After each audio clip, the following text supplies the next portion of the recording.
सहाफ़त और शायरी का अहम रिश्ता है और बहुत कदीम रिश्ता है। अक्सर सहाफ़ी जो बहुत पहले से उर्दू सहाफ़त में अगर ख़ास तौर पर रहे हैं तो उन्होंने शायरी भी की है और जो शायर रहे हैं वो सहाफ़ी भी रहे हैं।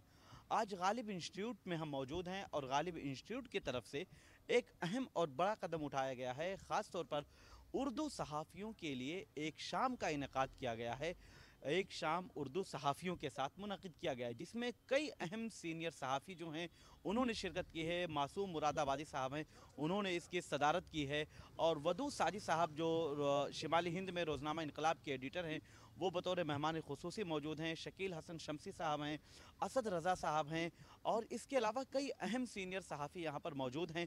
और गालिब इंस्टीट्यूट की जो डायरेक्टर हैं डॉक्टर इदरीस अहमद साहब की तरफ से जो ये कदम उठाया गया है उसकी हर किसी ने सराहना की है और तारीफ़ की है।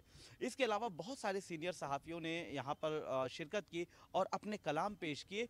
लेकिन एक ख़ास बात ये थी कि जिस तरह से गालिब इंस्टीट्यूट पहले ये प्रोग्राम करता था सहाफ़ियों के साथ, वो जो रिश्ता मुनक़ते हो गया था, आज दोबारा उसे शुरू किया गया।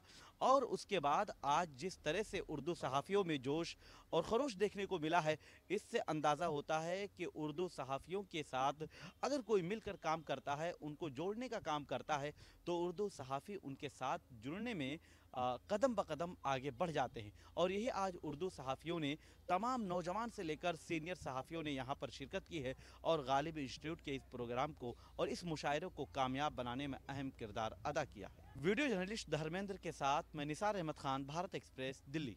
हमारी वीडियो आपको पसंद आए तो लाइक कीजिए, शेयर कीजिए और सब्सक्राइब कीजिए। साथ ही कमेंट बॉक्स में अपनी राय भी ज़रूर दें।